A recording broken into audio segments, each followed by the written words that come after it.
Assalamualaikum warahmatullahi wabarakatuh. Bagaimana kabarnya adik-adik?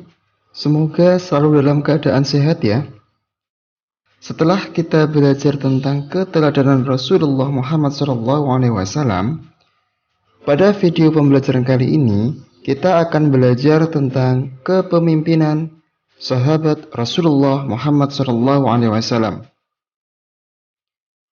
atau biasa disebut dengan Khulafaur Rasyidin, yaitu 4 khalifah yang menggantikan kepemimpinan Nabi Muhammad SAW. Khulafaur Rasyidin yang pertama yaitu Abu Bakar As-Siddiq. Abu Bakar adalah khalifah pertama setelah Nabi Muhammad SAW wafat. Beliau dilahirkan pada tahun 571 Masehi.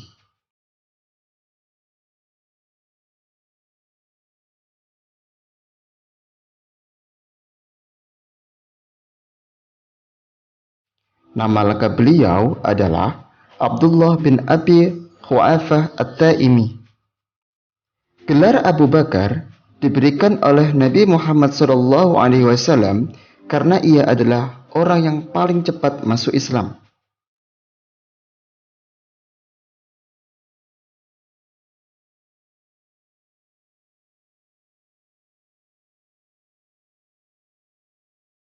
Sementara gelar As-Siddiq diberikan karena ia selalu membenarkan Nabi Muhammad SAW dalam berbagai peristiwa, terutama membenarkan beliau ketika peristiwa Isra dan Mi'raj.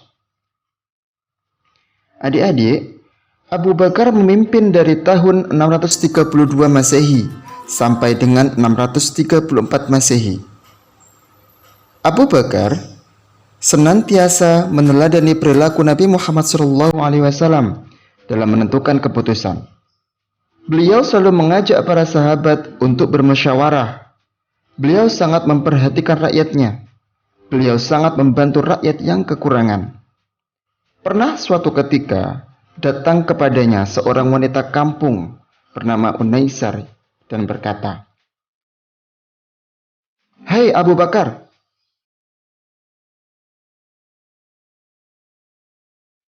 apakah engkau masih dapat menolong kami memerah susu kambing?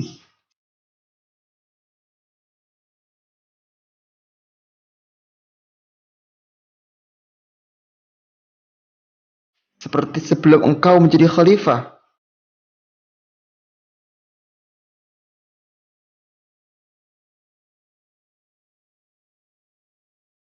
Abu Bakar pun menjawab, "Insya Allah, aku akan tetap bersedia menolong kamu."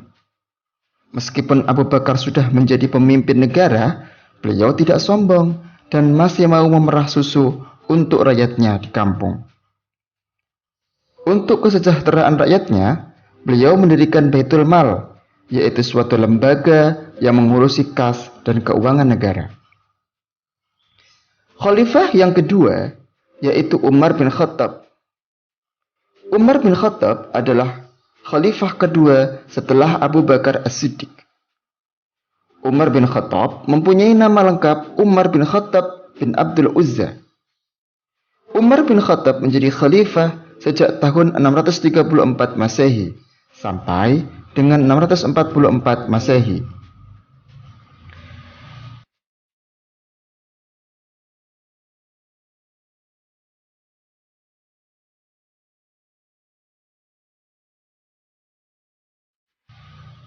Beliau seorang pemberani, jujur, adil, tegas, bijaksana, dan bertanggung jawab terhadap rakyatnya. Beliau juga seorang pemimpin yang hidup sederhana dan suka bermusyawarah. Misalnya, suatu ketika Khalifah Umar bin Khattab menyuruh anaknya untuk memadamkan obor di dalam ruangan atau kantor khalifah. Karena obor itu dibiayai oleh negara, kan? Kedatangan anaknya untuk keperluan pribadi keluarganya.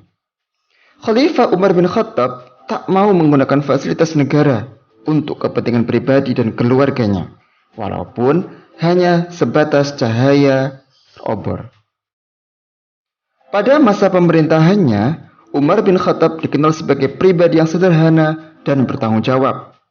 Sebagai contoh sikap tanggung jawab yang diperlihatkan Umar bin Khattab, yaitu pernah suatu saat beliau berkata, ketika ia melihat kondisi jalan yang rusak, "Aku akan segera memperbaiki jalan itu, sebab aku takut diminta pertanggungjawaban di hadapan Allah." Hanya karena seorang untai, "Aku akan segera perbaiki jalan itu, sebab aku takut dimintai pertanggungjawaban di hadapan Allah nantinya." Hanya karena ada seekor unta yang terjungkal. Masih banyak lagi perilaku teladan yang patut kita contoh dari pribadi Khalifah Umar bin Khattab. Jasa Khalifah Umar bin Khattab yang sampai saat ini kita rasakan adalah penetapan kalender Hijriyah atau penetapan tanggal 1 Muharram sebagai tahun baru Hijriyah, tahun barunya umat Islam. Khalifah selanjutnya yaitu Khalifah Utsman bin Affan. Khalifah Utsman bin Affan memerintah selama 12 tahun atau dari tahun 644 sampai dengan 656 Masehi. Beliau dikenal sebagai orang kaya dan dermawan.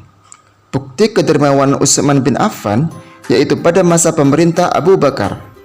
Beliau pernah memberikan gandum yang diangkut dengan 1000 unta untuk membantu kaum miskin yang menderita di musim kering. Di masa pemerintahannya, Utsman bin Affan melakukan kodifikasi atau menyusun atau membukukan kitab Al-Quran karena beliau khawatir akan terjadi perbedaan Al-Quran. Kemudian, beliau membentuk panitia penyusunan Al-Quran yang diketuai oleh Zaid bin Sabit dengan anggotanya Abdullah bin Zubair dan Abdurrahman bin Haris. Panitia tersebut bertugas menyalin ulang ayat-ayat Al-Quran dalam sebuah buku yang disebut Mushaf dan diperbanyak 4 buah atau 4 eksemplar. 1 buah disimpan di Madinah, yaitu disebut Mushaf Al-Imam atau Mushaf Utsmani. 4 buah lainnya dikirim ke Mekah, Suriah, Basrah, dan Kufah. Di samping itu, beliau juga merenovasi Masjid Nabawi di kota Madinah dengan cara memperluas dan memperindah bentuknya.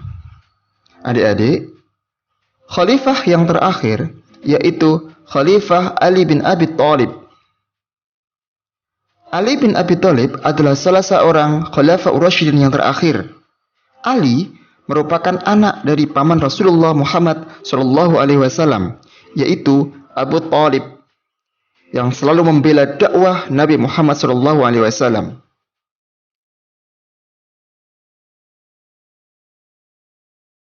Ali bin Abi Thalib adalah seorang yang pemberani.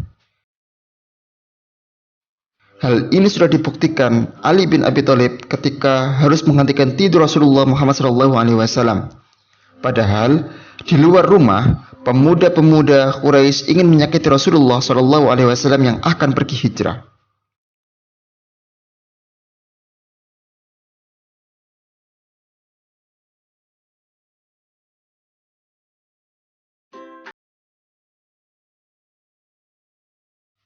Masa pemerintahan Ali kurang lebih selama 5 tahun, yaitu 656 sampai 661 Masehi.